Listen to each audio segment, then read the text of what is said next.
Buying a condo in Dallas seems like a simple decision at first, but the truth is that a condo can be an excellent investment or an expensive mistake. So I work daily with people who are moving from places like California, New York, Illinois, Seattle, and other states who want a more urban life in areas like Uptown, downtown, Victory Parks, and the Arts District. And that's because some of my relocationers that are coming into DFW, they want to be here for all the things that DFW offers in terms of cost of living, in terms of some of the corporate and business opportunities, but they want to still have that urban lifestyle that they may have experienced in New York, for example. So there's some parts of the nation that has a more urban lifestyle structure to it, and living in a condo or an apartment is really normal. Whereas here in Dallas, we are a single family master plan community sprawl. But when I had a client call me about a condo, I really went down doing some really great research, and I want to make sure I share it with you today so you understand that not only do we have really great master plan, huge single family communities that you can purchase a home in, but we also have urban structures as well for those of you who are more interested in condos in urban communities. And one of the questions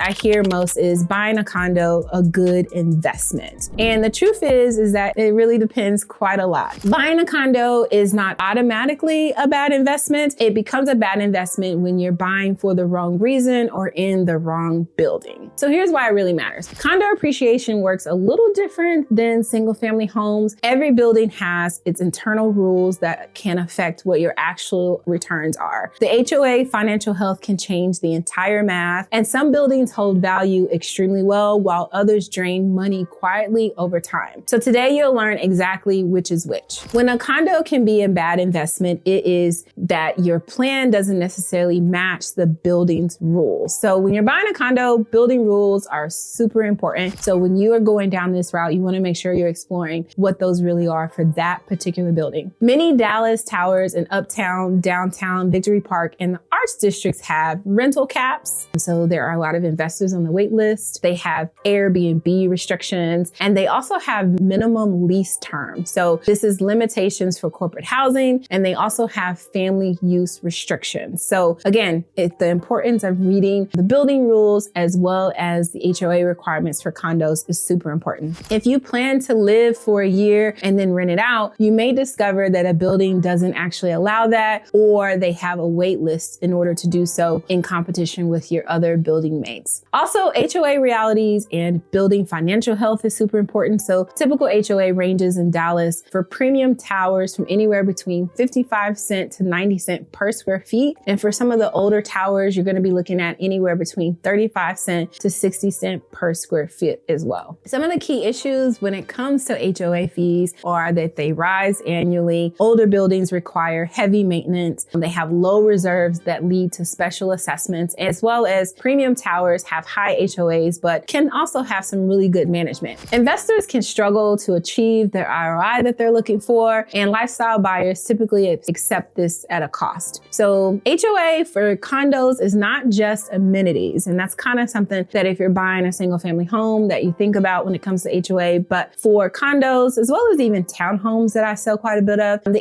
HOA is for the structural maintenance as well, the insurance, the labor, sometimes utilities, as well as reserves, all of which shape the real cost of ownership for that condo. So in Dallas, condos drop faster than houses in weak markets. They take longer to recover, the buyer pool is smaller and a little bit more selective, and many condo buildings are not FHA or VA approved. Lenders will definitely evaluate owner occupancy, ratios, reserves, insurance, and delinquencies, as well as lawsuits when it comes to purchasing a condo. And financing often fails because there are building issues and not necessarily buyer issues. And so a really good example is a single family home in Dallas, usually, depending on the market, can get a decent amount of offers, but a condo doesn't. It depends entirely on the building, the floor plan, the view, which is really important, and the HOA's reputation. So when can a Dallas condo be a really great investment? For buyers seeking a true urban lifestyle, this includes tech professionals, transferred executives. This also includes young couples and buyers moving from major coastal cities where they're still looking for that condo lifestyle. Condos are also a really great fit for people who are not looking for a yard. They don't want a long commute. They want to be in the heart and the center of whatever area they're in. They don't necessarily want to deal with the maintenance as well. Condos are also really great for people who want the views.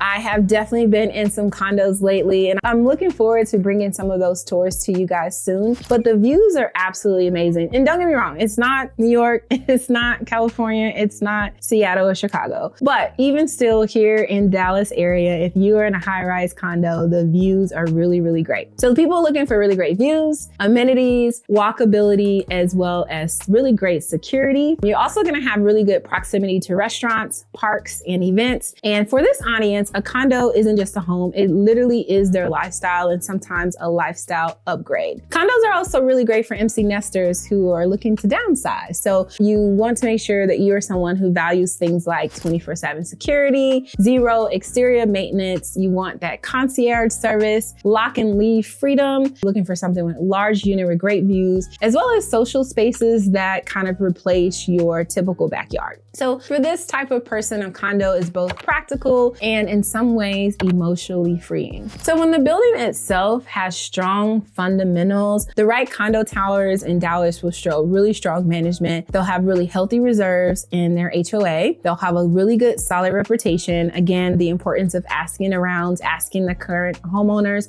what the reputation is of the HOA. Stable demand, so that condo is definitely seeking homeowners to move into it, as well as consistent resale history. So this is something that you want to look at as well if you're deciding to purchase a condo. Some of the neighborhoods that perform really well are in the premium Uptown area, Arts District, as well as Towers in Victory Park and Turtle Creek. And these are just condo areas that are in the Dallas area. And I'm just naming a few, guys. There are several more that I'll make sure that I explore and explain to you. But I would be remiss if I do not mention some of the really great condo options that are also in some of the suburbs like Frisco and Plano. So I'll make sure that I'll bring some of those options to you as well. So when it comes to purchasing a condo, it's really never about the property type. It's always about the building. So from a condo perspective, you want to make sure you like the floor plan and it fits what you are looking for. But the building, it's most important when you are making decision to buy a condo. So here's your checklist. You're thinking about buying a condo, and this can be a really good checklist if you're also thinking about buying a townhome, but you want to make sure that you are checking out the building's rules and its policies. What are the rental restriction and lease minimums? What is the HOA history and reserve levels as the building age and deferred maintenance? You also want to make sure that you have a little bit of information on the recent resale volume, the days on market, owner occupied in that particular tower versus the investor ratio, as well as lender capability. Do they accept FHA or VA? Lifestyle match with the building's vibe. So does the quality of amenities also match, and do they have good management? These are all things that you want to make sure that you're checking the box when you are exploring purchasing a condo. And this would actually be really good information, not if you're just purchasing a condo here in Dallas, but really anywhere. So is buying a condo in Dallas a bad investment? Not necessarily. It's only a bad investment when you buy for the wrong reason, in the wrong building, and without understanding how condo economics truly work. But when the lifestyle fits your needs, when the building is financially healthy, and when the demand is consistently strong in that area, a condo can be a really smart decision depending on your lifestyle and your move to DFW. For relocators and empty nesters especially, it offers comfort, security, and practicality that sometimes single family homes cannot match. So if you're thinking about buying a condo in the Dallas area and you want to understand which buildings truly make sense for your lifestyle, your long-term goals, feel free to reach out. Again, I not only help those of you that are moving to the suburbs, those are some of my favorites, but again, I've helped some clients recently purchase condos. So I wanted to make sure that the buyers had the confidence in making those decisions, some clarity on the strategy, and a deep understanding of the tower's strengths and weaknesses. If you're thinking about purchasing here in Dallas and you want to know if a condo is a good fit for you, maybe it's not, maybe it's still a single family, that's okay. You can use this QR code to book a call with me. I would love to jump on, get to know you and what you're looking for a little bit better. And if you're not ready yet, no worries. You can click on this QR code to download my relocation guide. It has tons of information in it for you as you are exploring cities and all things DFW. Thank you so much for watching.